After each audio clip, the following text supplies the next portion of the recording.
just going to wait for people to join us.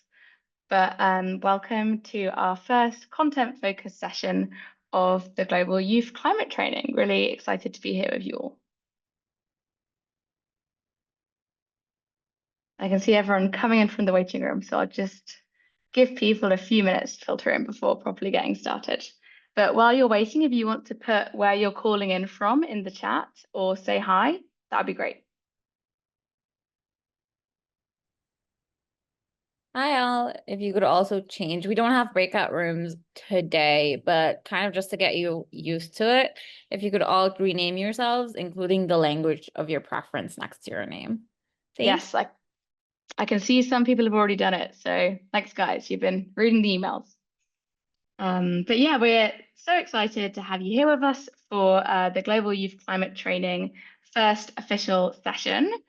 Fred, can I have the next slide, please? So as a reminder, these are the links to our social media. So we've got Instagram, Twitter, LinkedIn, and YouTube, which is where you can also find all the session recordings. So make sure to keep tagging us in your posts and we will reshare them. Could I have the next slide, please? So moderating today, I am Clarissa. I work on the Oxford Net Zero side, and I'm joined by my amazing colleague Myrna from the Global Youth Coalition. Myrna, if you want to introduce yourself. Hi, all. I'm Myrna. I'm based in Egypt right now, and I'm working on the Global Youth Coalition side on the training. And last time I was moderating and telling you guys that we're going to start the Slack. We did. I don't think enough people joined, so we're going to share the links all here again. Please join. The invitation only lasts 10 days, so try to join within that time, please. And looking forward to hearing from you guys today. We also have a Q&A section for you this time. So if anyone has any questions, please post them there. And otherwise, feel free to yap on the chat. Yeah. Oh, my lights are going off, but we're okay. Could we have the next slide, please? So today we'll be focusing on where are we now in the state of COP, biodiversity and climate science. So our key learning outcomes will be to articulate the purpose of UN COP conferences and explain the most recent COP outcomes, to understand what we can expect from COP30, articulate the function of international negotiations on biodiversity and explain the most recent outcomes, and understand the role of climate science and the IPCC in international negotiations. As you can see, this is quite a full session, so we won't be doing breakout rooms today because we want to give you time to ask the speakers questions in our Q&A, but don't worry, we will have lots of other interactive sessions coming up. Could I have the next slide, please? This is our agenda, so shortly I'll be handing over to our amazing first speaker, Arunja Chandraskar, and then we'll be passing over to Myrna Inez Fernandez-Padel to give us an update on biodiversity before passing over to Dr. Steve Smith, who will give us an overview on all things climate science. Then we'll have that Q&A that I mentioned. There is a Q&A box, so if you have questions for the speakers, please add these to the Q&A box throughout the session and we'll collect them and ask them at the end. If you have more logistical questions for the team, put these in the regular chat. And then we'll have our final wrap up. Next slide, please. So these are our speakers. I've already mentioned them a bit and we'll give a more full introduction to all of them in turn. So I won't say too much here, but they're all really incredible and can't wait to hear from them. So next slide, and then I'll be passing over to Aruna. Amazing. So Aruna Chandrasekhar is an independent climate and environmental journalist based in Mumbai, India. As a journalist at Carbon Brief, she writes about the interaction of food, land, justice, change, dignity, and equity. Aruna holds an MSc in Environmental Change and Management from the University of Oxford, and she's previously worked as a freelance journalist for a variety of publications. Today, she's going to introduce you to the UN COP process, provide a summary of COP28 and COP29 outcomes, and describe what we can expect from COP30. So Aruna, I'll pass over to you. Thank you so much for joining us today. Thank you so much, Clarissa. Thank you, Alexis. It is always brilliant to kind of talk to young climate activists and journalists. I was among you. still think I'm young at heart, also on the inside, dulled by the extreme COP process. But yeah, I'm Aruna Chandrasekhar. I work from Mumbai in India, which is a great place because currently we are experiencing extreme rainfall after a great period of extreme heat. So it keeps things interesting, it keeps things real as to where we are in the climate crisis. So today, there are no slides from me, only vibes. I'm going to ask you the most precious thing of all, which is your undivided attention at this point.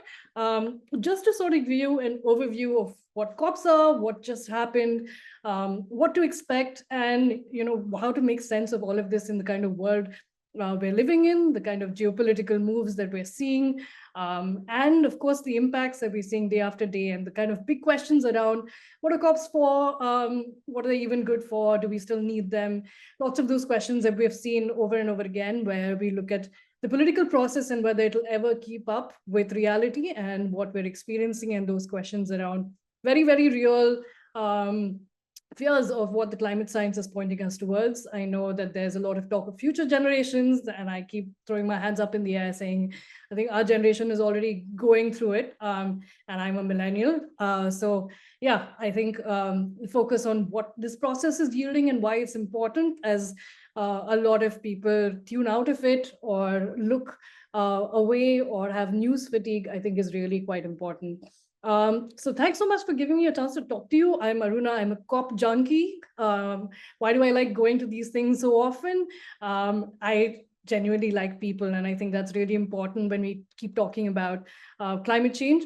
I'm a nerd. I also care very deeply about the process, but also what it tells us about countries, about where they're at, and also these fights for justice, which lots of youth movements have been really, really leading and fighting for. And also a belief that we should be able to have nice things. Essentially, what COPs are talking about is the governance of the commons, that we all have a stake in the atmospheric commons, the earth systems, and looking at a multilateral, which is every single country has, that is party to the Paris Agreement, that is party to the UN Convention, Framework Convention on Climate Change, has a seat at the table. So yeah, I work and I write for a place called Carbon Brief, where instead of the slides, you will find our not very brief at all explainers, but we break this up into different sections so you can get all your key takeaways from all of the COPs that we have attended. So I strongly recommend you go on there after, and every single COP, you've got our version of things and what's happened. And we take this stuff really seriously and helping people break that down and make sense of it. So that's where the fine print is at, and the devil in the details and all of the other stuff. But I just want to acknowledge that everybody comes from different starting points. I too was a 23-year-old who got into environmentalism based on, ideas that we should all use essential oils and, use sustainable products and like cut down on personal consumption, which is really, really important. And going on journeys through mining affected areas and communities, meeting people, and realizing and trying to look for accountability in the climate process is kind of what brought me to a COP. I didn't know any of the jargon. We learned it on the fly, and then now, turning into somebody who people turn to for this advice. So if you don't know what a COP is, if you're not sure of what all of the fights are about, the extreme politics, I think is really interesting to get into it. And I'm going to assume that many of you know about what stuff is about, but just to give you a brief overview, the COPs are the conference of parties. They are the party to rule all parties. Every single country that is a party that has ratified the Paris Agreement, that has ratified the UN Framework Convention on Climate Change, or the UNFCCC, every party has a seat at the table. So that means everyone has one vote. And this is really important, right? Because when you've got all these major countries that are large emitters, that are big geopolitical voices, that have very big armies and militaries, still have managed to have a disproportionate say in negotiations and in political spaces. But at least the process ensures that small island developing states, that least developed countries, that places that are turning into deserts before our very eyes, that mountain states or places like Bhutan that have so much forest cover and that say that, we have negative emissions, or we have our emissions are so low to not count. Things like that. I mean, all states are on, at least in terms of voting, and in terms of majority and trying to secure that, they have a seat at the table, they can raise objections. That's really important to level the playing field. Now, of course, in the end, a lot goes down to closed doors discussions where they don't let activists or journalists. There is no presentation for people who asked. I think presentations are easy to load in. I'm sorry, I haven't been doing very well. But you will definitely be able to see our summaries, and I can pop those in the chat to Amadou, who's representing, or who just typed in the chat right now. So yeah, just to say, COPs, every country is there, has a seat at the table, gets to vote. And it's important when you are talking about historic power imbalances, where you can veto, where developing countries can have a voice, where you have different blocs and different countries that have their power groupings, their party groupings. And it's interesting to get to know each one and what is their absolute focus. Now, a lot of people think that COPs are they legal? Are they legally binding? COPs are they're a hybrid beast, right? The UNFCCC is both a convention, it's both the sort of seat where, everyone sits at. They have these annual talks every single year. Now, it came out of what was a huge, and we're talking about a massive conference in 1992, which is the Rio Earth Summit, which gave us 3 different conventions. One is the one on climate change, the one on biodiversity, which our next speaker is going to talk about. And the most ignored, and I feel like the slightly often child of negotiations, is the desertification convention. Now, COPs get the most amount of attention. The focus has changed from solely from nature to looking at climate. What's different? Now, earlier, before the Paris Agreement, there was the Kyoto Protocol. The Kyoto Protocol said it had fixed targets and only for developed countries. And this later evolved in the Paris Agreement, which is not quite legally binding, right? Which means you have every single country has to pledge targets, report on them, but you can't necessarily hold them accountable, right? So that means responsibility is something that's fought for. And that eventually comes down to how countries and what they do at home, right? Versus a very top, somebody telling you to behave and setting these targets and you achieving them, which doesn't necessarily work well, which has also been seen as, a departure from very, how can you tell us what to do? So those are questions also around sovereignty, but also many countries, many developing countries also were against these sort of targets, but so were big polluters as well. So yeah, you have, because it was quite light on accountability and like saying that you have to meet these, it got accepted by almost every other country. Now, so yeah, it was seen as something that was really, really important, really acceptable. It also lets a lot, by not having so much responsibility, it lets some people off the hook, which is especially holding, you can't, and it's something like the US has really pushed back against, which is the word responsibility. And of course, the terms loss and damage, which I'm sure you're familiar with, but essentially not being able to be held directly responsible for climate impacts happening somewhere. So yeah, at the same time, but before you start feeling hopeless, powerless, and thinking about accountability, what is it even for if you can't hold countries responsible or accountable? I think it's important to look back and see what you've actually achieved, right? Which is, again, we're going to get to COP 28 and 29, but before that, we want to start quickly at COP 26. And COP 26 was in Glasgow. There's a large UK contingent around here. And essentially that happened very soon after the Fridays for Future movements that were really, really, really strong worldwide. We were seeing terrible impacts. You were also seeing young people holding their governments and pressuring them to take action. And that's essentially what COPs are. in the sense where you have national pledges, you have youth constituencies, you have different kinds of movements and people trying to hold their governments accountable to what they have pledged internationally. COPs are also where other countries can question other countries saying, what have you done since then? And why should we behave? So yeah, COP26 saw like a huge round of like pledges of net zero targets.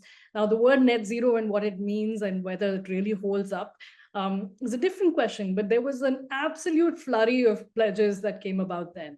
And that was really, really influenced by what you did, which is essentially protest and put pressure on your governments to sort of put down more ambitious targets. So everyone from, Emma Watson to Idris Elba and all of these celebrities were there to, be in this great moment of promise and so on. But yeah, that was a pretty massive movement. There was also the first call for a coal phase out, which was interesting. And that was not in the main COP text, but sort of in the introduction. It's like, which has, and that was perhaps one of the first times to sort of see that in there. Why this was not for oil, why it was not for gas, became a major rallying call of developing countries saying that, hey, why do we, when we have this huge energy imbalance, when it's all of the years that you've had to benefit of oil, your economies, why are we not necessarily having all fossil fuels being phased out somewhere in that language?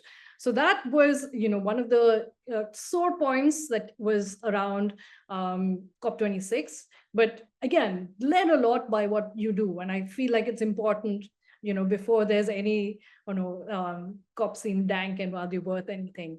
COP27 again in Sharm el-Sheikh came after the devastating floods in Pakistan, and people everywhere managed were looking at COPs to deliver something, and you got a loss and damage fund, which was a fight for years and years and years. So you've got developing countries uniting as one as part of the G77 bloc and really pushing for it. And you have that being established towards the end. It was also perhaps one of the first COPs where human rights were really brought into focus in the first few weeks, where there was the activist Ala who was on hunger strike. And so for the very first time, you have like human rights, dominating that sort of focus. And then, okay, so just to take a final breather, lots of pledges, loss and damage fund. A lot of it had to do with people directly responding and pushing their governments, and very much the world is watching and that sort of a moment.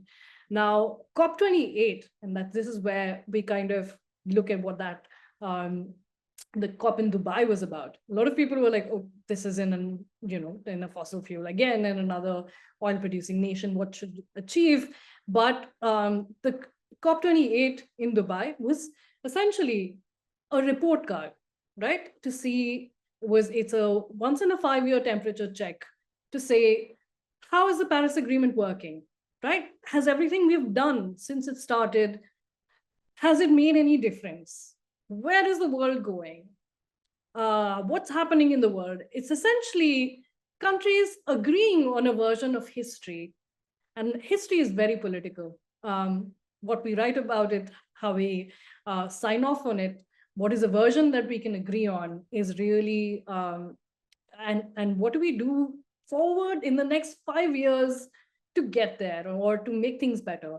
So that's essentially what is known as the global stock take, where countries had to kind of go through, has something been working? Have we been doing enough? So it was actually, it's also part of what is called the ratchet mechanism, which I'm sure you guys have different versions of the word ratchet. This is not one of them, but it's mostly that you have to really up your target, decide what you're doing. Has it been working? If it's not working, what do we need to do next? So that's something that's was signed off on.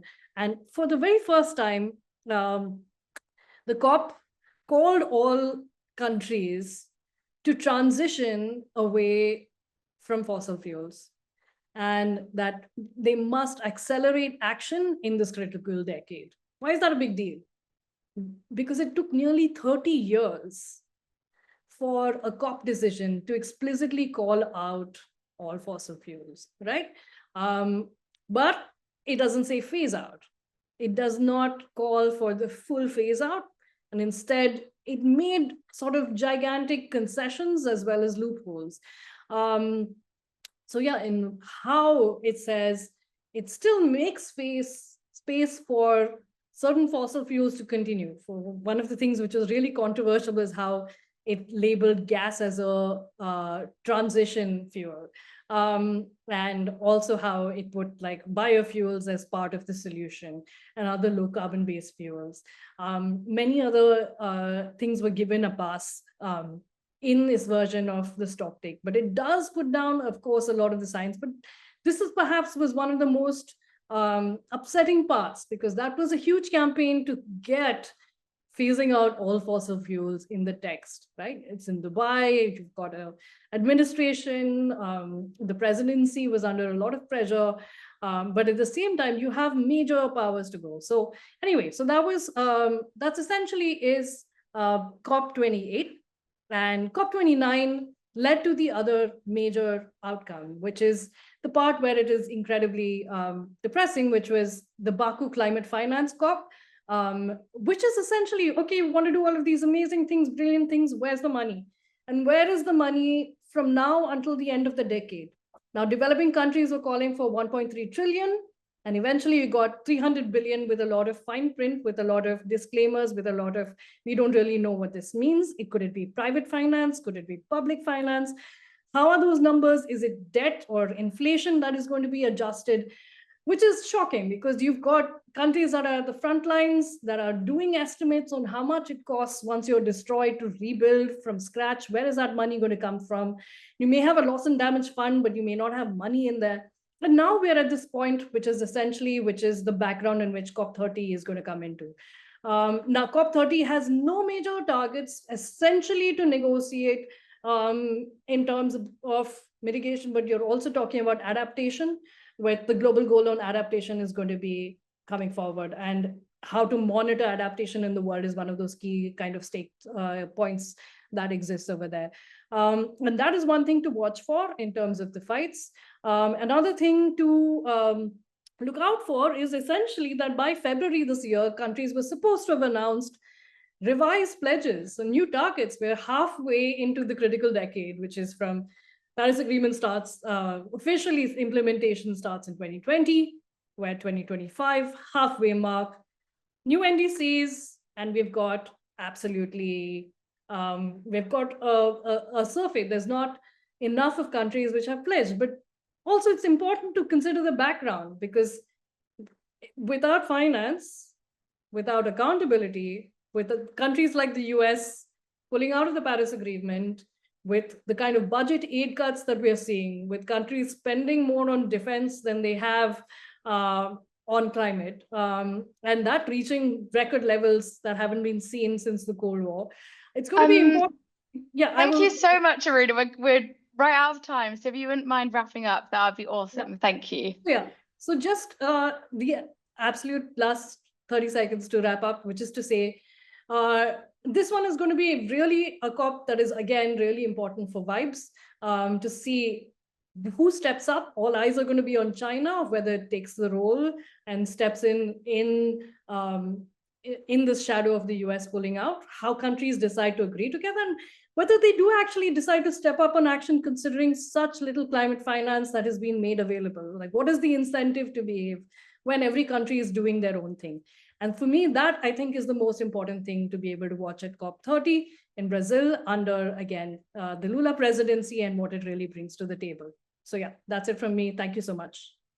Thank you so much, Aruna, for that really great intro and your opening remarks, especially when I know you're not feeling the best. So yeah, massive thank you from us. And I'm sure everyone found that really insightful and a great firsthand insight of the craziness that goes on at COP. So now I'm going to pass on to Myrna to introduce our panelist, Myrna. But just a quick note that we have closed the chat because people have been sharing their socials and LinkedIn. This is super great, but please share these on the Slack channel or join the LinkedIn group. We've sent these links and we'll keep sending them to you. And a reminder that if you have questions for the panelists, if you go to the bottom of your screen, there is a Q&A button. It looks like a a speech box with a question mark in it, and you can enter your questions for the panelists there. I can see we've already got some, but yeah, I'll hand over now. Thanks. Thank you, Clarissa. To follow up on that, the Q&A will be at the very end of the session. So we're not going to be asking our speakers questions as they go on. And I've noticed a lot of questions of people unable to edit their names. You should be able to, but we're working on that. Don't worry too much about it this time, since we don't have breakout groups, but just kind of try to get into the habit. But now for our next speaker, it's Mirna Fernandez, who is a researcher at the Biodiversity Program of Third World Network. She is an environmental engineer from Bolivia with an MSc in tropical biodiversity and ecosystems. She is a founding member and a former global policy coordinator of the Global Youth Biodiversity Network, the youth constituency to the UN Convention on Biological Diversity. Her work experience includes environmental impact assessments, education and capacity development, environmental advocacy, and policy research. She'll give us an update on biodiversity in international negotiations, covering recent outcomes at CBD and COP16. She'll also discuss market and non-market mechanisms for protecting biodiversity. Mirna, please go ahead. Thank you so much, Myrna. And I hope you can hear me well. I am gonna share my screen because I do have some slides, although I really loved the no slides, only vibes approach from Aruna. So I'll try to bring the vibes as well. Let me know if you can see my slides. I'll pull them up. Yeah, we can see your full slides. screen. Yes. Okay, great. Okay, so thank you so much. I'm going to share a little bit about the Convention on Biological Diversity, the CBD, and the Biodiversity Climate Nexus. As you heard, my name is Mirna, and I work for an organization called Third World Network. So on this presentation, I'm going to speak about our work and the specific research I do on the Climate Biodiversity Nexus, the climate-related global targets at the CBD, and the key outcomes from the COP16 that this year, well, we had 2 COPs between last year and this year because negotiations were so intense in Cali that we didn't finish in time, and we had to have a second round of negotiations, so 16.2 in Rome this year. So it was that complicated. I want to speak about ecosystem-based approaches and nature-based solutions that are one of the main reasons why the climate-related decisions in the CBD took so long to take, and the impacts of climate interventions on biodiversity, which are quite worrying, and some non-market-based approaches and safeguards that are important to discuss, although they are not that present in the discussions. So to start, Third World Network is a non-profit international policy-oriented research organization. It's based in Malaysia, and its mission is to bring greater articulation of the rights of the people and especially peoples of developing countries, and a fair distribution of our resources that are ecological and for development that are ecologically sustainable, but also fulfill human needs. So it's part of our mission to try to bring more fairness into the negotiations, not only in the climate negotiations, but we also have teams in the Biodiversity Convention, on trade, on health, on finance, and many other UN conventions. And there we are mainly supporting countries from the Global South because there is an evident inequity in the negotiations. You have the negotiations of, I don't know, the US or Canada or the European Union with 20 of the best lawyers of the country, and you have countries like mine that usually comes with 1 negotiator to the CBD, or with a very small group of negotiators to climate, and then we need a lot of support. So there, TWN is there to support, but not only to negotiators, but also to rights holders. So women's, indigenous peoples, NGOs sometimes can approach TWN. As you heard, I am ex-policy coordinator of the youth constituency to the CPT, which is the Global Youth Biodiversity Network given. And as a policy coordinator, I approached several times TWN before, asking on all sorts of doubts that we had on topics that we didn't manage well as youth, like digital sequence information or the financial mechanism or things like that were very hard for us to understand, and we always accessed professionals, researchers that are on the area that would give us free capacity building. And so as Yango, you can also do that always, and TWN is always happy to support. We do research analysis, we do training and capacity buildings for some countries and also for rights holders, as I said. And we have an info service that on the COPs we have a daily summary and sometimes an analysis of the negotiations. So if you are on the climate COP or on the CBD COP, you will always see the physical copies on all the tables of the negotiation, and you can always look for it on the website that is there, twn.fi. On the biodiversity climate nexus, we know that biodiversity, climate, and desertification are quite related. They are also the three sisters of the Rio Conventions, with the Convention of Desertification being the Cinderella of these three sisters, I have to say. It is the one that has the least attention and the least funding. And the second ugly sister is probably the CBD, because it also has less mediatic attention and less funding than climate. And it is hard because biodiversity loss already surpasses its planet boundary as well as climate, and probably to a greater extent if we talk about genetic diversity. The graphic that you see there is the graphic of the planetary boundaries that has become quite famous, and we can see that when we talk about genetic diversity, we're way beyond the levels of CO2 concentration that is also surpassing this planetary boundary. So it's one of the crises that we have to address, not only with climate, but only with land system change, freshwater change, or the modification of biochemical flows. So climate change does affect ecosystem dynamics and causes species extinction, but there are many other drivers of biodiversity loss.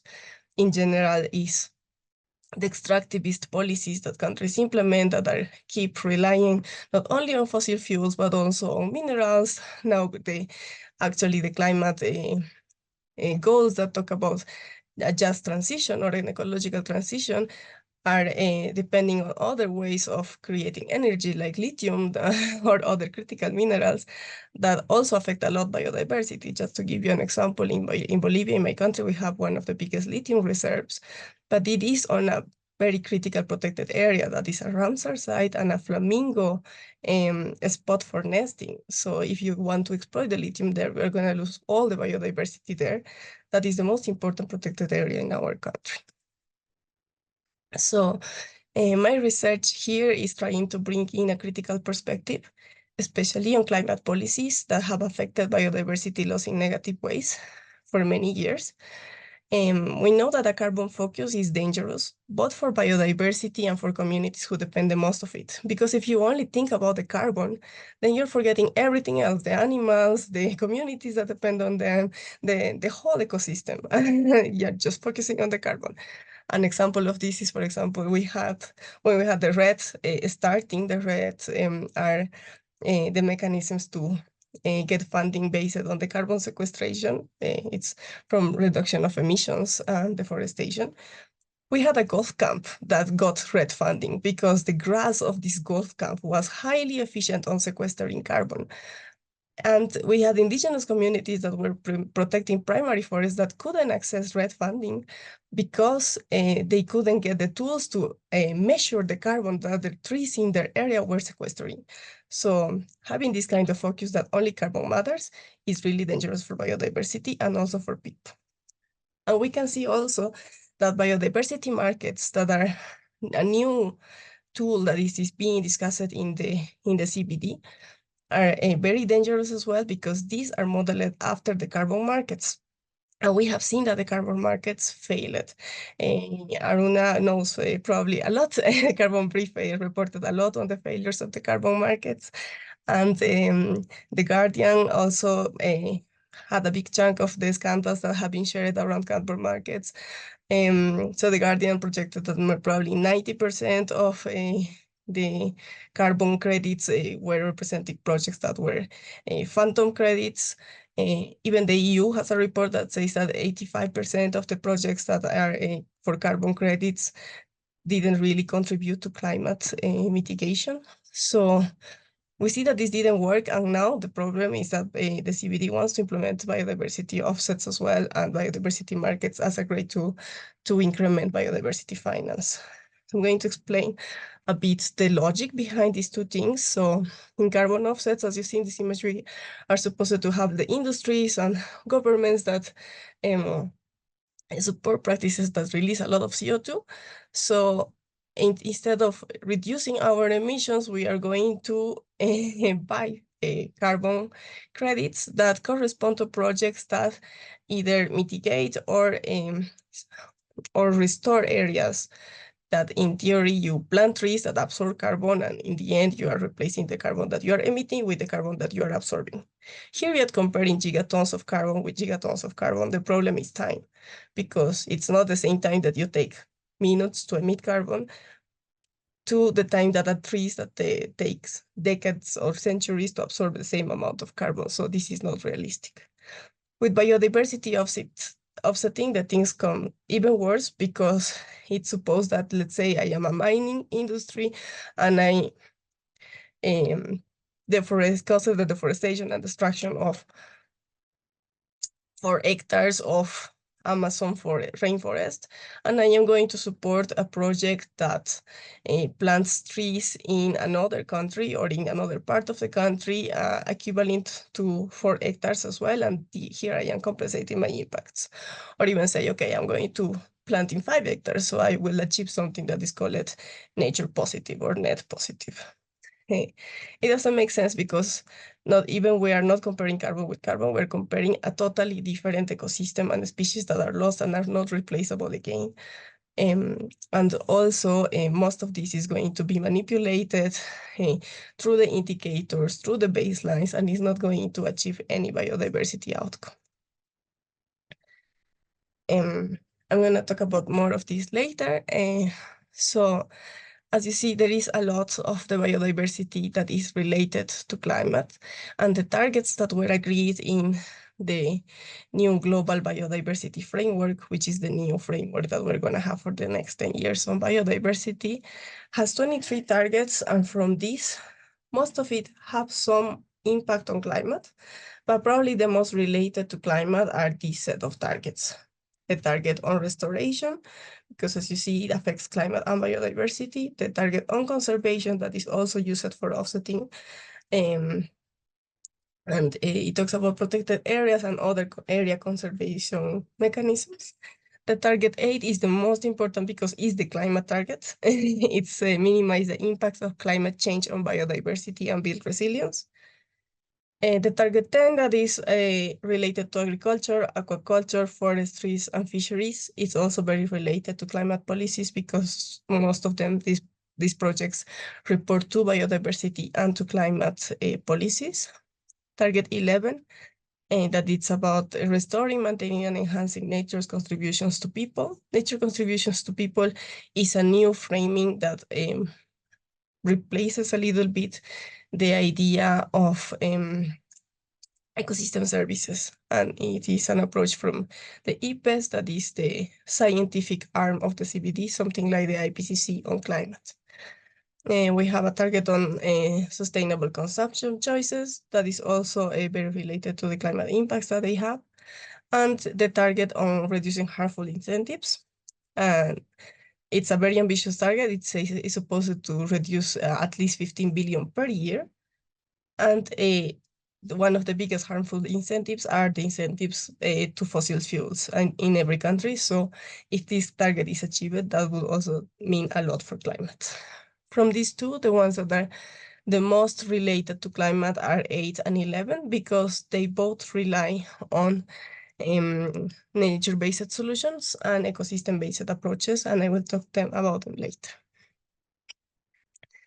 Some key outcomes from the COP16, at least the Cali portion that are related to climate, are that we had a climate decision finally. I say a long-awaited decision on biodiversity and climate change, because this was supposed to get adopted at COP15 in Montreal in 2022. And we waited until last year to have this decision adopted because the fights in COP15 never ended, and we also had a SABSTA, that is intermediate negotiations, and the subsidiary body on scientific and technical advice, that we also had the item on climate, and they never agreed on it, so they postponed it again, and at COP16 we finally had the decision adopted.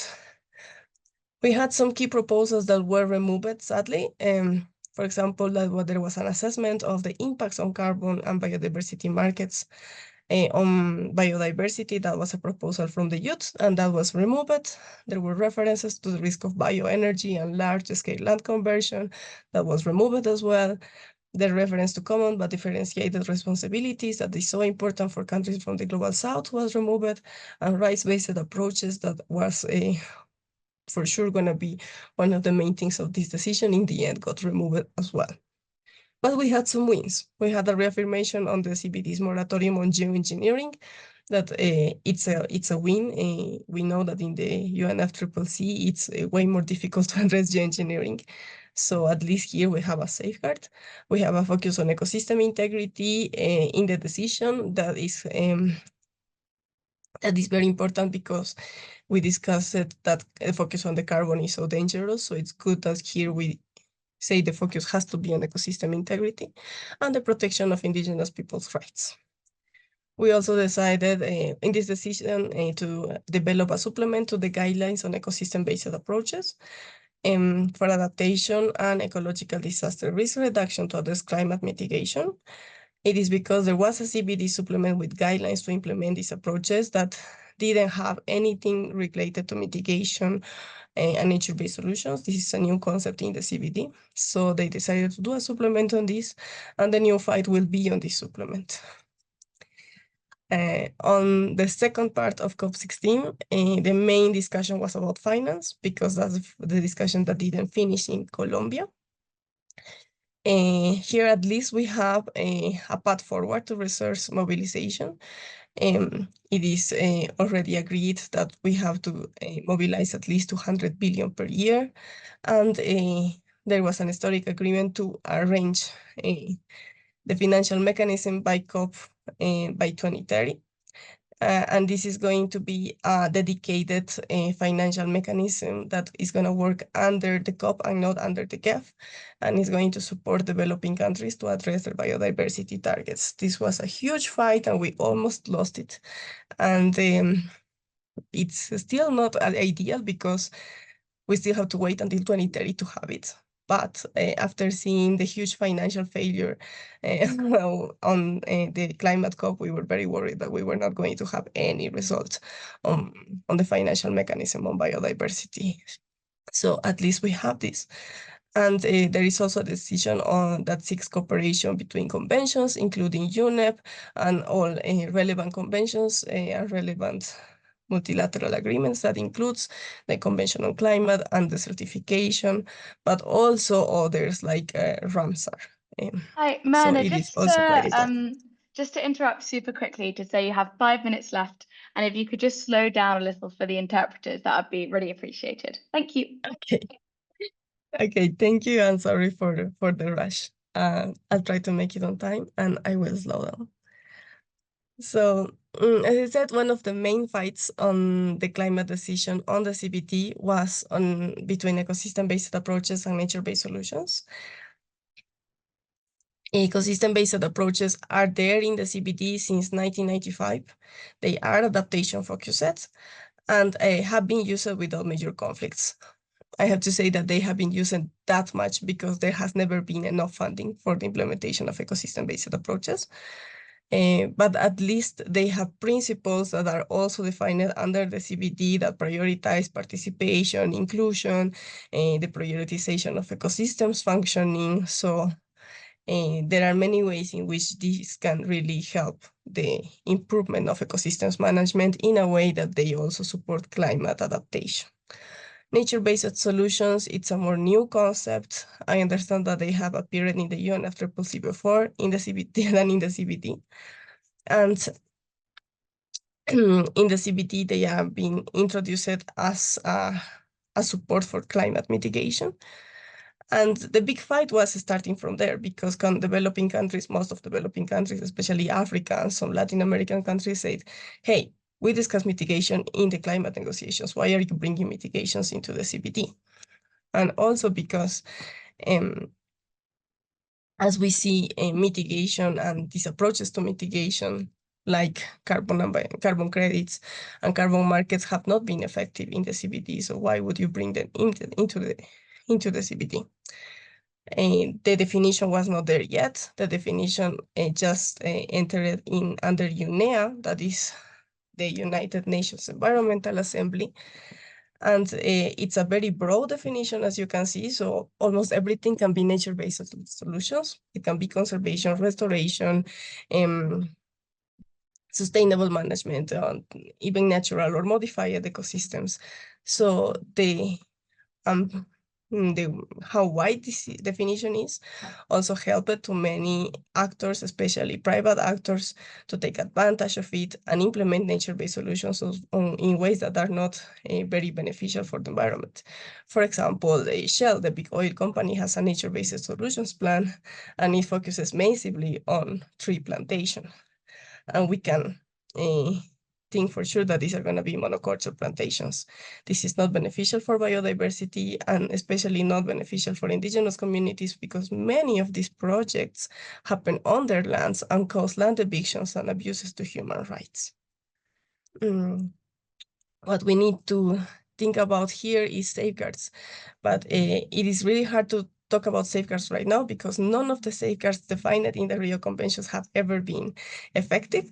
So we need to redefine how we see safeguards because no binding safeguards are a contradiction by itself. Safeguards have to be binding and have to be a stop for the projects that are not compelling with these safeguards. And this is not something that is happening nor on climate nor in the CPD. And we need a specific safeguards for ecosystem integrity, for human rights, for the traditional knowledge that is being used, sometimes with the free, prior, and informed consent from the people that are the holders of this knowledge, the rights of nature that are as important as human rights, and land tenure rights that are specifically important because many of these projects happen in the lands of indigenous communities without their consent and even without them being informed of what's happening on their land. This is the last slide on market-based approaches that are also something that we have to take into account. They are there in the Target 19 of the biodiversity framework, but they are also in the Paris Agreement on the Article 6.8, and it talks about markets and approaches that are not based on the market. So they are not based on a trading system. They are not putting a price on nature, but they are there just to financially support, especially developing countries that need the support to implement actions to conserve biodiversity or to address climate mitigation in other ways. There are many of these approaches, like the Mother Earth-centric actions, that is an approach proposed by Bolivia, but other countries are proposing other approaches, but there is not enough attention and not enough funding to this kind of approaches. Everything what has been discussed on the climate negotiation is a matching platform, a website that says, okay, here is the approach. Does anybody have funding for this? There's no funding, also sad. Let's go back to the markets. So we really need to focus on how to strengthen and bring more support for these approaches that are more grounded and more safeguarding the rights of indigenous people and nature that are the most precious thing in the end, way beyond the finance and the carbon or whatever other single indicator that simplifies the whole complexity of the nature interactions between the different ecosystems elements and also with the people.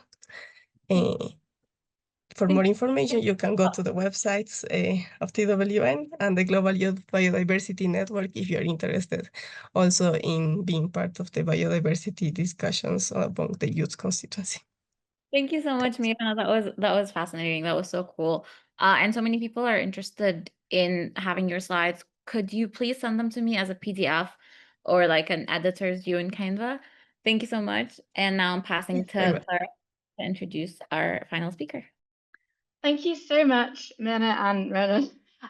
Just a quick note before I introduce our final speaker, I can see loads of great questions in the Q&A. There's also a function where you can upvote other people's questions. So make sure to have a look at the questions and vote for the ones that you want to get asked. I'll now introduce our final speaker, Dr. Steve Smith. Thank you so much for joining us today. Dr. Steve Smith is the Arnell Associate Professor of Greenhouse Gas Removal and the Executive Director of Oxford Net Zero and CORE, two programs both focused on stabilising the climate both rapidly and sustainably. Steve has published in major journals on a range of topics, including metrics for comparing emissions of different greenhouse gases and the governance of CO2 removal. He's also passionate about turning the latest science into usable tools, such as the Net Zero Tracker and state of carbon dioxide removal. And he is going to give us an overview of the climate science, focusing on the IPCC and links between climate science and the international negotiations. So I'll hand over to you. Thanks so much, Steve. Thank you, Clarissa. Hopefully you can hear me all okay. It's a real pleasure to be with you today. I'm sure I'm speaking to lots of people all around the world. I can't see you all, but it's great to be with you online at least. And particular thanks and kudos to those of you who are up at some crazy time in the night or in the morning. So thank you. I am going to try to share my screen now. Hopefully you can all see that. I'm going to send particular thanks to a good friend of mine, John Lang, who has built this enormous infographic. It's a very beautiful thing. And I'm going to use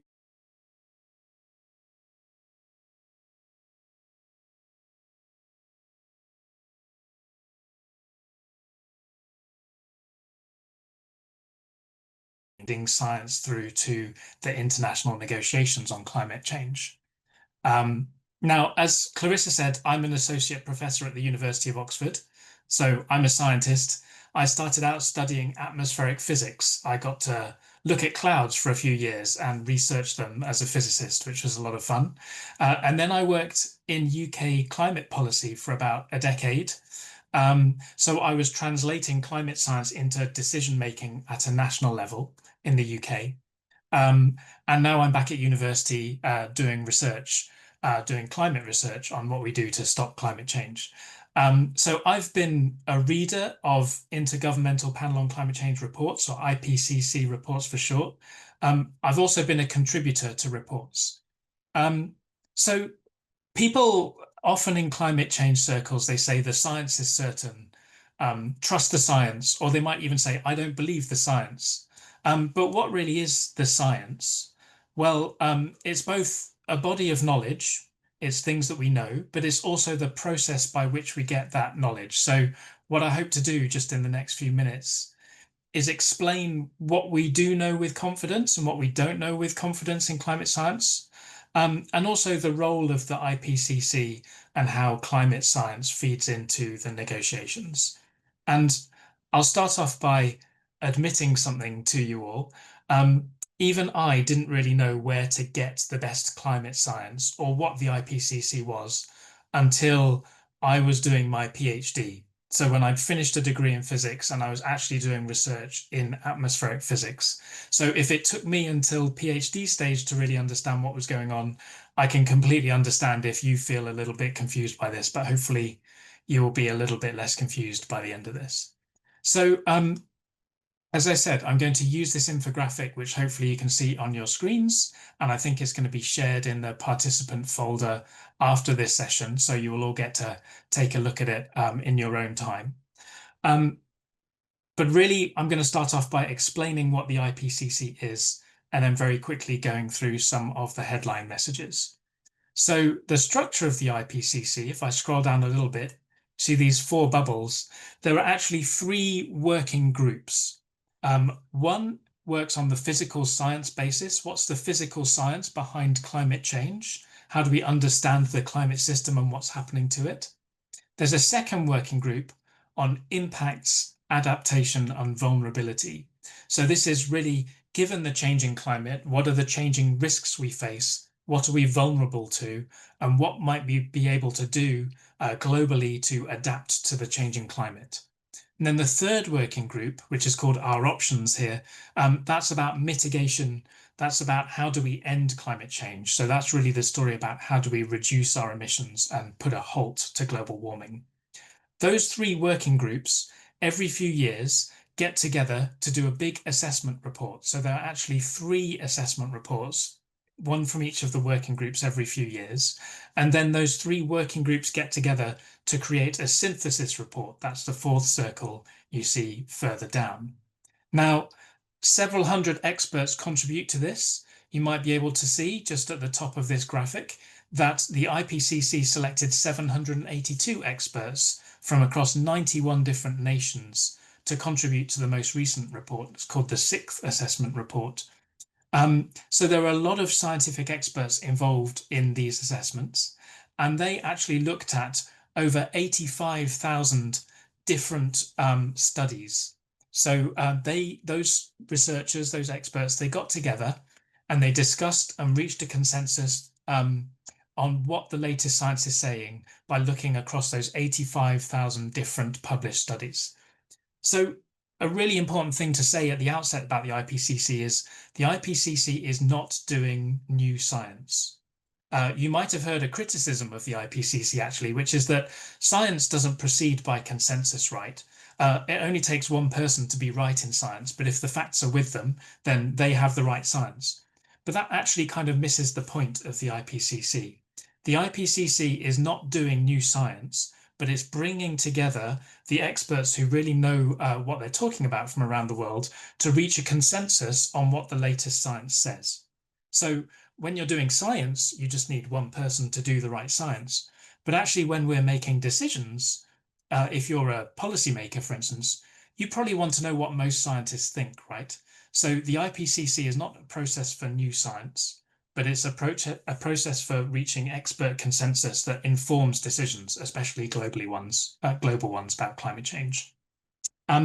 Another really important thing to say is that the IPCC is not making policy recommendations. It's not telling us that the right answer is to stay close to 1.5 degrees or below 2 degrees, or to do a certain amount of adaptation in a certain area.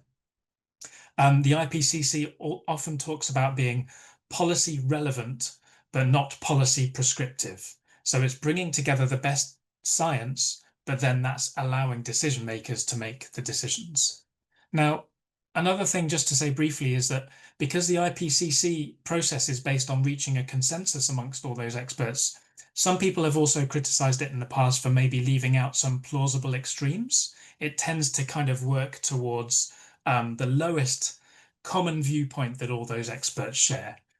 So there might be some more extreme views which are relevant to you as a decision maker in assessing risks. But some people have said maybe the IPCC process, through looking at consensus, filters those out a little bit. I'll let you think about that and decide for yourself. So if I scroll down a bit further, there's a timeline here just to tell you about the history of the IPCC.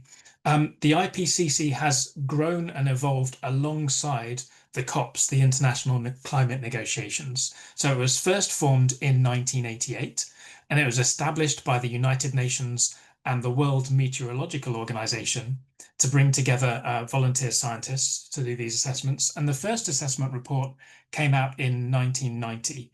And you'll know that's around about the time that the international negotiations actually got started.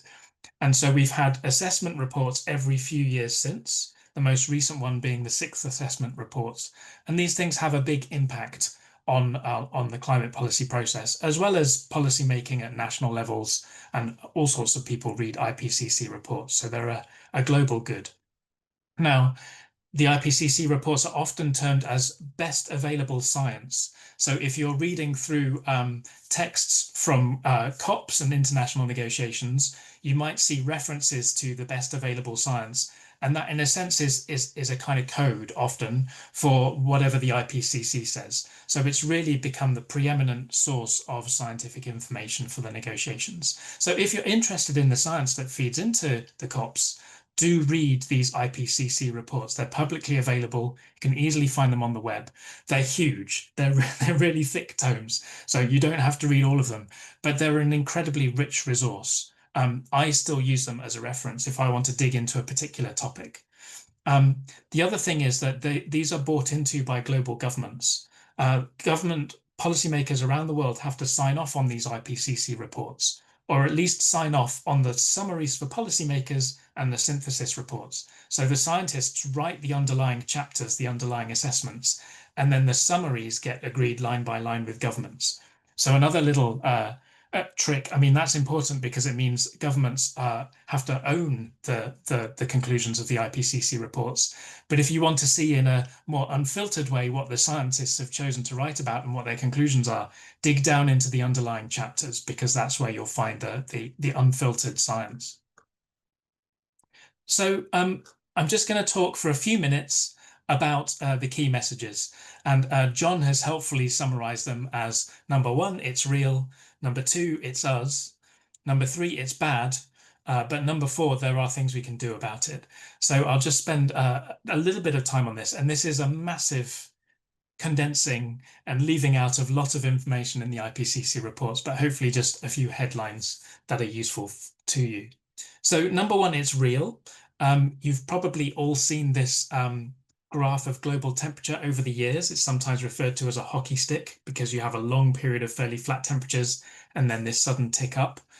The conclusion of the IPCC is that global warming and climate change is unequivocal. That basically means it's beyond any form of reasonable scientific doubt now that the world is getting hotter. And that's not just through thermometer measurements, which we have reliable estimates to build up a global record of temperature for about the last 150 years or 170 years now, but also going back in time, scientists have come up with lots of clever ways of measuring global temperature based on tree rings, coral reefs, even the ways that minerals in caves develop. And it's not, of course, just global temperature. It's what's happening to a range of other variables: sea level, as we'll see in a minute, changes in rainfall and snow patterns, changes in the amount of ice cover over land and sea. These are all pointing to the fact that the world is getting warmer. So that's really kind of beyond scientific doubt. And what's also now beyond scientific doubt, according to the conclusions of the IPCC, is the fact that that warming is driven by human activity. Now, this is really interesting because actually earlier IPCC assessments were less confident about this. I'm old enough that I remember the third assessment report coming out in the year 2001. And that referred to the fact that there is now a discernible human influence. And that was quite a big deal at the time because that was the first time the IPCC had said, we're actually, confident enough to say that we think we can see a human fingerprint on this warming. Now, we've known for well over 100 years that carbon dioxide in the atmosphere probably traps heat. But the question is, are there natural factors? And you might hear this a lot in conversation. Is it just a natural cycle? Now, you can hopefully see the bar chart, which shows at the top total human influence on climate change over recent decades, which is over 1 degree, heading towards 1.5 degrees rapidly. If we look at the influence of the greenhouse gases, carbon dioxide and other things we put into the atmosphere so far, that actually accounts for more than 100% of the warming we've seen so far. And that's been offset by other human factors, particularly the air pollutants we put into the atmosphere, along with CO2 and other things. But scientists have also looked very carefully at the natural factors. So is it the sun? Is it volcanic activity? Is it natural variability, which just shuffles the heat that's in the climate system around into different areas? You may have heard of the El Nino Southern Oscillation as one particular form of natural variability. Well, we have a lot of reasons now to be very confident that actually those things don't explain the warming, and it's essentially 100% down to us, the warming we've seen in recent decades. I'd be happy to talk more about that because it's almost like a fantastic detective story over the last few decades of how we've analyzed human fingerprint and realized that we can be really confident that it's us. And of course, that comes with a lot of impacts, and a lot of them are not good. In fact, they're bad. We've seen them already. So I could point to many different things, but just 3 examples here are impacts on human health. We've seen extreme heat events increase already around the planet, and that's had a huge impact on people's ability to work outdoors, but even human mortality. We're seeing longer fire seasons. These are making a lot of headlines around the world, but we're seeing areas of woodland burn hotter and for longer throughout the year. And it's not just confined to land, and it's not just confined to impacts on people. Another example is marine heat waves. So the oceans are getting warmer. That's having huge implications for coral reefs, but also, of course, on land in mountain areas, glaciers are retreating. And so we're already seeing a very wide range of impacts. And these things are going to get worse, sadly, as long as we keep emitting. One thing just to point you to is sea level rise, because we often talk about temperature. Sea level is a really big impact of climate change. If you live near the sea, you probably know that the sea takes a long time to warm up and to cool down. So as we get to summer, land temperatures get often warmer quite quickly, or you might even have realized this if you live near a lake. But water is a huge sink of heat, and that's true of the world's oceans. And so as water gets warmer, it expands. And of course, ice that was on the land melts and flows into the sea. And that means sea levels are rising, and they've risen by about 20 centimeters in recent decades. That will continue. And even if we stabilize global temperatures, the oceans will keep taking up heat. So that sea level rise will keep happening for centuries. And you can see that while we might be headed towards more like a meter of sea level rise by the end of the century, that actually gets much bigger to multiple meters potentially over century timescales. And that's, in a sense, locked in to some degree. So a lot of these changes are really irreversible on human timescales. The amount by which sea level goes up and temperature goes up, of course, depends on us, which is what I'll get to. But a lot of these changes are effectively irreversible. These are things that we're not going to get back to pre-industrial environments, even if we switch off our influence on the climate. Now, when it comes through to what does that mean for impacts, we can be confident about some things in the physical climate system, like temperatures and sea level. We get slightly less confident when we talk about more complex things like rainfall patterns. And then when that feeds through to the impact on human beings, of course, then we have to factor in lots of other drivers, which get even more complicated. So there are estimates out there for how many people might be displaced as a result of climate change. But these are the examples of impacts where we have less confidence. We know that things are highly likely to happen because climate change is a risk multiplier, if you like. It's one factor that will make lots of other factors, including other social factors that are not related to climate, but these things can amplify each other and compound and lead to impacts. But in a sense, the better news is we know what to do to fix this. What the IPCC does not do is issue forecasts. And interestingly, what it doesn't say is we're doomed. I think it's important to say it doesn't say that climate change will reach a point where we fall off a cliff edge and everybody dies, or it becomes runaway and we can no longer have any influence on climate. Actually, the best evidence, the best available science in the IPCC says the amount of future warming we get depends on how much greenhouse gas we continue to put into the atmosphere. And so it doesn't come up with forecasts, but it comes up with what if scenarios. What if we put lots into the atmosphere? What if we don't put so much into the atmosphere? And so the IPCC is not forecasting and it's not providing a kind of fatalistic picture, but it's saying the future is dependent on our choices. And these colors indicate different scenarios for how much warmer we might get over kind of human lifetimes over the 21st century. But these really depend on our emissions.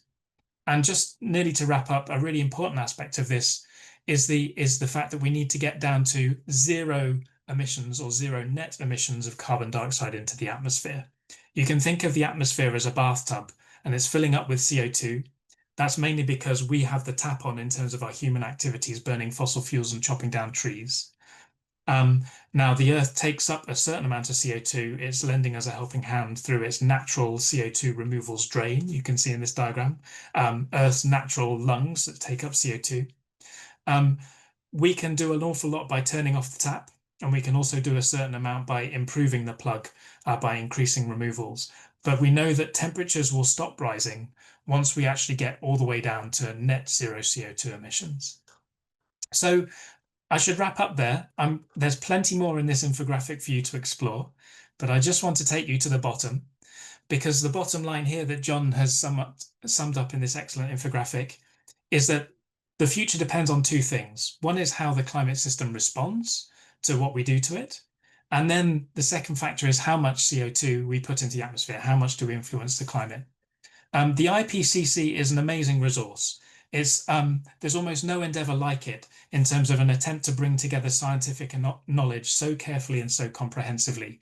So I do recommend it as your go-to resource for climate science, and for the sort of consensus view of the experts around the world. But it tells us what is happening. It doesn't tell us what might be or what we ought to do. And that's why we need negotiations. That's why we need our sense of values, of right and wrong, to fit this scientific knowledge into our view of what a good life should be for us and for humanity and for the rest of the world on this planet. So thank you for your time. I'm very happy to take questions. Thank you so much, Steve. I could see a lot of love for that presentation and for the infographic in the chat. Everyone in the chat, we have shared the infographic with you in your for participants folder. So you have that infographic, you can look at it. And as Steve said, all the IPCC reports are available freely online. So make sure to explore those too. And we'll share these links again after today's session. Now we will go on to our Q&A section. So we've been collecting some of the great questions in the chat for all of our panelists. So Aruna, are you okay if we start with you and then work through in the order that we did the session in? Amazing. Cool. Alphabetical order often puts me in the firing line. Yeah, well, you've been ready for this your whole life.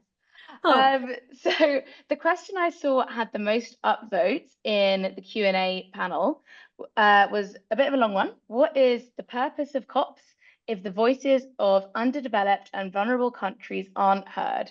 They spend so much money traveling to the country where the COP is happening and they don't get any positive outcomes. Another participant did actually offer a response to this as well, which I'll read out because it was quite interesting. They said that COP often happens in various developing countries, like in Azerbaijan and this year in Brazil. So it isn't about traveling cost. And as for underdeveloped countries' voices at COP, it's different than other UN procedures, and they have achieved a lot, such as Tuvalu. But we'd really love to get your response to that question. I think this is something that comes up a lot. There's often like a meme of looking at the number of jets going in and isn't this defeating the entire purpose? And, you know, how do you really make the jet fuel count is my question, right? COPs are still the only major platform where countries and governments are sitting across the table from each other. You are having a Tuvalu being able to look the US in its face and talk about its situation, and they are obliged to listen. Right now, in terms of their voices, that's something where they can intervene. You can make those demonstrations. You've got, of course, but I know it's frustrating. You've seen like the Maldives president doing, you know, a demonstration underwater to highlight or essentially people under. When Typhoon Haiyan was hitting, you know, that was when the first sort of the movement towards loss and damage, a lot of those questions were raised. So, I mean, increasingly that question of, you know, what is it delivering for countries? Now we're looking at still the, you know, woefully inadequate 300 billion climate finance outcome. It's not even that as a number. The fact remains is that it is a place to talk, and in a world where there are very few of those forums where countries are sitting across from each other and being able to both raise these issues. And it's a bitter fight. You've also got unity where, for instance, I know where global South countries as a whole have been able to push for outcomes, where they have been able to address things and through, you know, a large collective voice being able to push for things which would not have been able to take place. Now, as a whole, I mean, of course, if we are not going to get into Taylor Swift's jets, we are not going to get into billionaires and their travel, all of the people whose Instas we follow and heart their looks and their serving and, you know, everything else from across and looking at everyone's different flights. You've got once a year countries meet. Of course, there's a lot of, there's a question of, you know, how many people does a COP need? Does it need 40,000? Does it need, it is now transformed into what some people call a circus, where there's, of course, the trade part where deals are being struck. There's a green zone where often it's also important to have a protest space where activists are extremely necessary. And that's how I've also outlined that it's really important to have activists outside those doors. to remind, and sometimes governments have never even seen a protest. You've never come face to face with, people who've challenged you. And like the UN does offer that limited blue zone as a space, which is actually a really important utopia to have in the world, where you can have young people speak truth to global leaders. John Kerry's in there. You're making your memes, you're throwing that in their faces, and that's important. I think it's a very important utopia also to preserve. Governments haven't exactly seen. But it is, I mean, in terms of what are those outcomes, it's mixed, because on one hand, you also have scientists here. You have people really dedicated who've been doing all of their work, who bring both reports, intelligence, knowledge, and there is a lot that's also being shared, like for instance, whether it's on trade or something else, or opening those doors. So yeah, you get to immediately see what is it resulting in. Yeah, sure, disappointing, but if this is the one place, I think it's important that also countries still keep talking, and weigh that against, Coachella or various other. I mean, of course, I think it's really important that people also have joy and get to visit their families, and of course, looking at flights and things like that. But yeah, I mean, in the global scale of things, and while the world is becoming way more closed, and wanting to do countries going off to do things on their own versus actually being challenged, it is one of the few spaces that are remaining to do that. And of course, I mean, I like warm weather cops. I feel like better decisions are often taken when you don't have to, wear heavy suits or jackets, and feel yourself shrinking. And people in developing countries feel more comfortable with pushing for and having presidencies that might listen to them. But yeah, it's there's the good with the bad. Yeah, and I'm always sort of in favor, at least, of having the door open to have conversations, to have dialogue, even if it's tearing each other apart, even if it is a very elite protest zone. But you can still have Dubai saw protests in its, I mean, for a long time in history, and that's what also the COP manages to bring. And yeah. Thank you so much, Aruna. It really is tearing each other apart a lot of the time. The next question is for Mirna, and it's, could you give examples on how climate policies have negatively impacted biodiversity? Yes, sure. As I said, many climate policies affect biodiversity, especially when they focus only on an indicator like carbon sequestration or area, because the complexity of ecosystems covers many other things that are not measured. For example, the species diversity or the recovery of the ecosystems, or the decrease of the extinction rates of distinct groups. These are things that are very difficult to measure. So most of the times they are not taken in the package of the climate projects.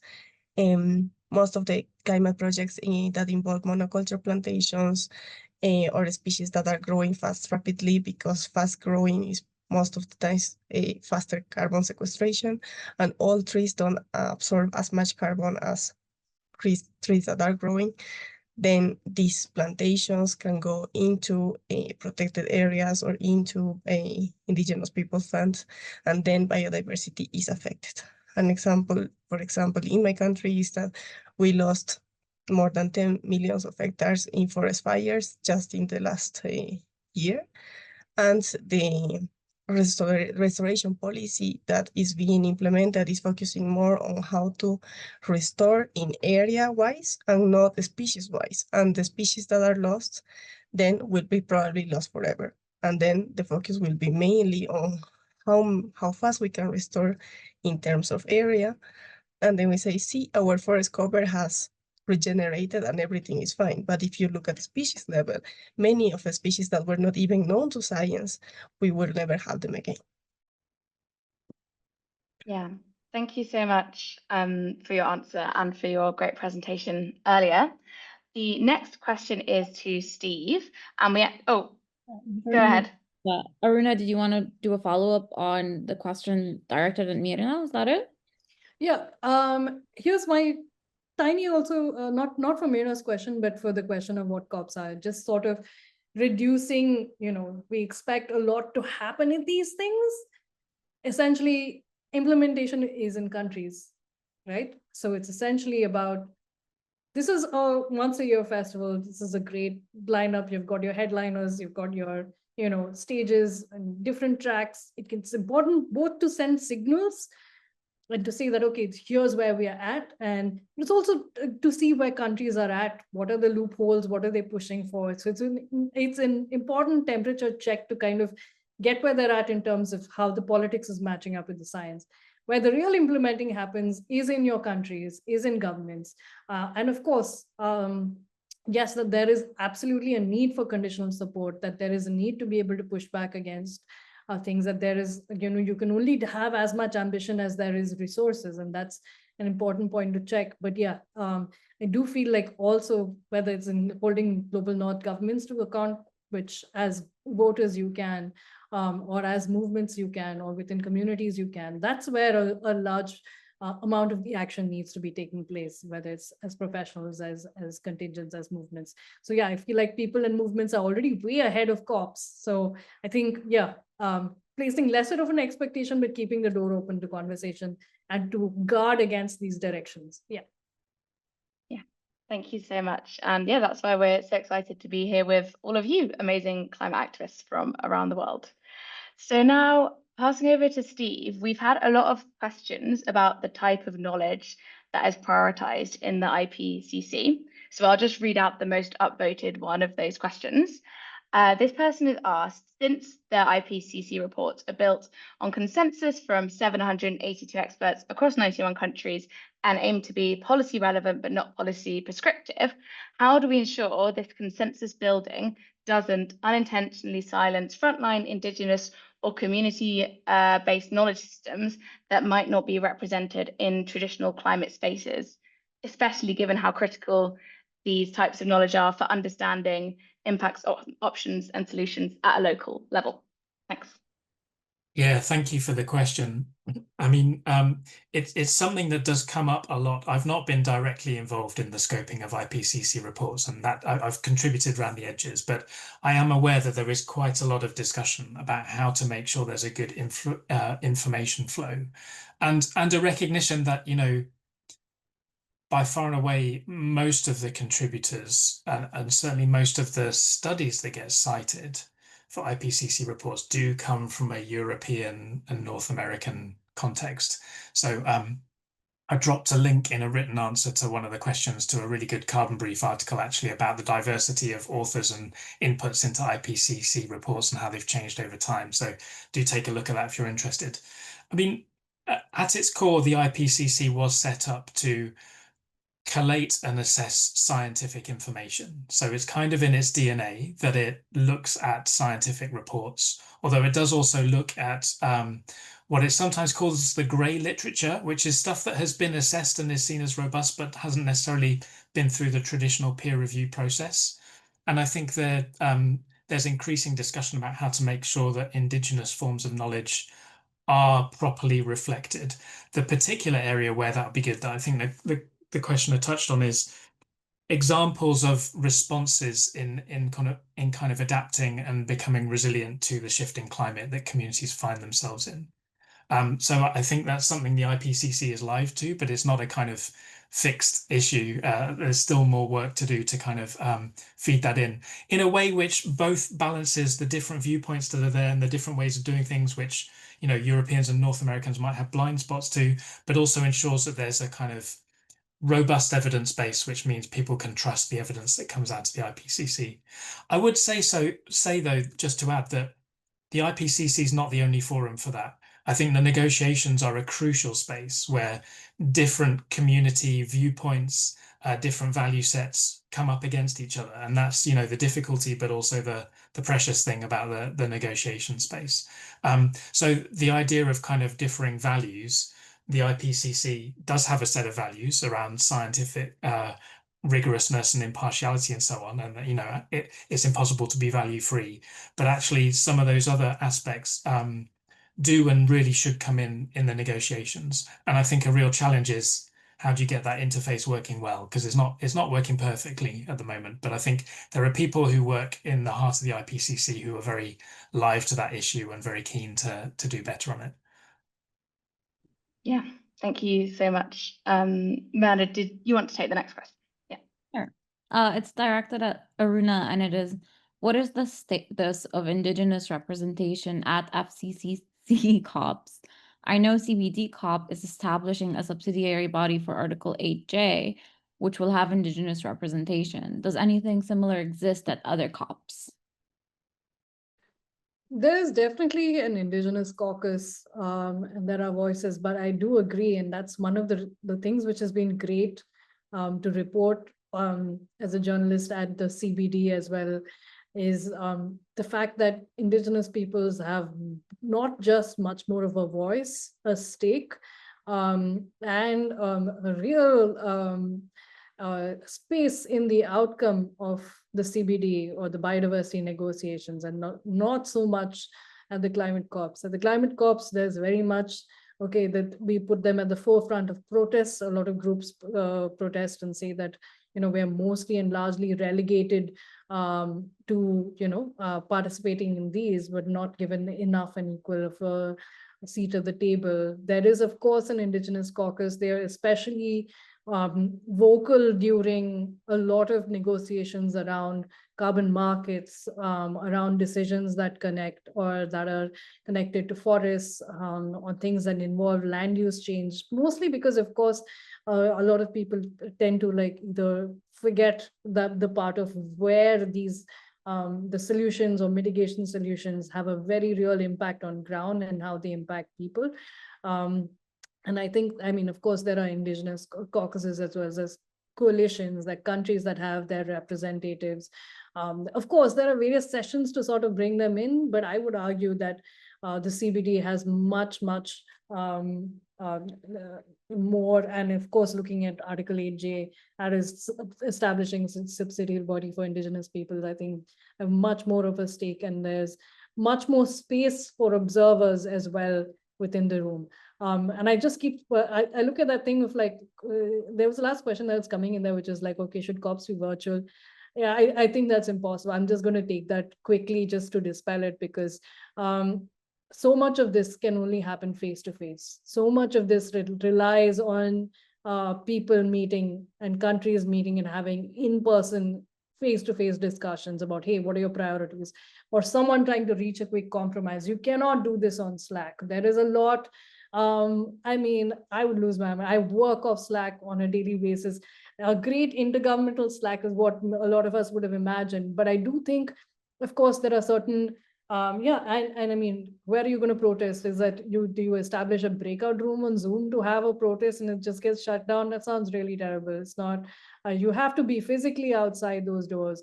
If you want to reduce, the number of people coming in, let's have a question about what that is, and whether those are, do you want to have less trade? A lot of businesses tell us things that, okay, we strike more deals and actually make more progress at COPs and governments do.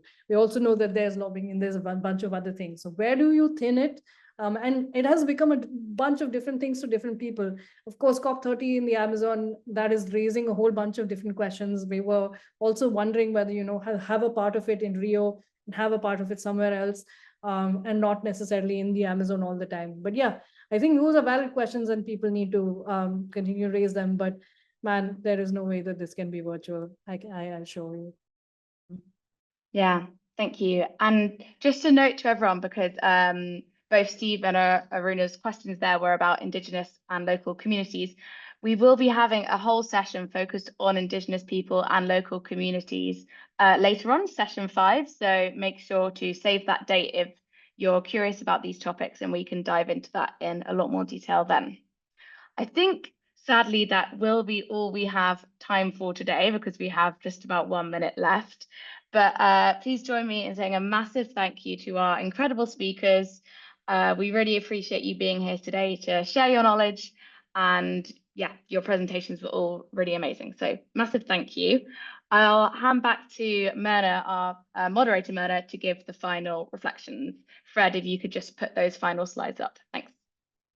Yes, thank you so much again to our speakers, and thank you everybody. You had such great questions, and we genuinely are so sorry we couldn't get to all of them. Some of them our speakers have kindly responded to in the Q&A, so if you want to go and take a look at that. And thank you everybody for taking such good notes.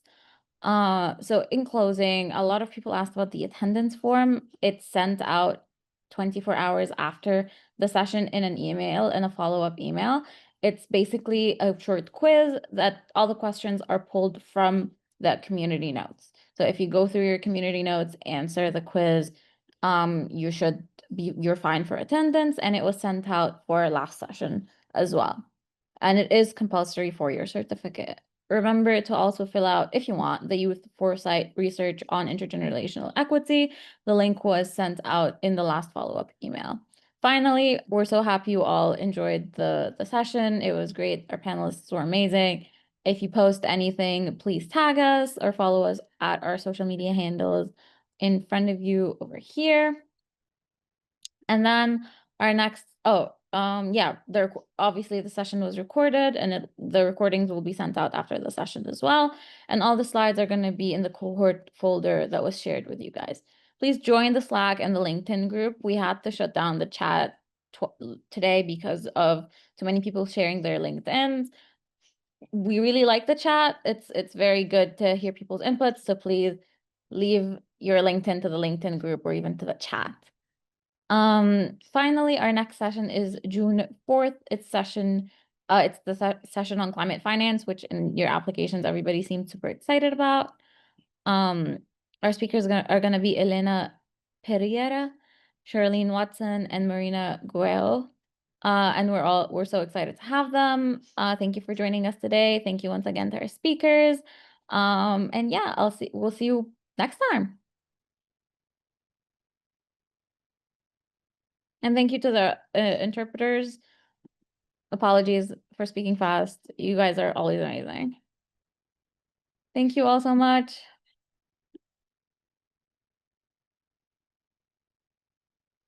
Bye, everybody. Please join the Slack and the LinkedIn group. Oh, and also there's a WhatsApp group that you made. It's not moderated by us, but if you'd like to join that, please do. Bye.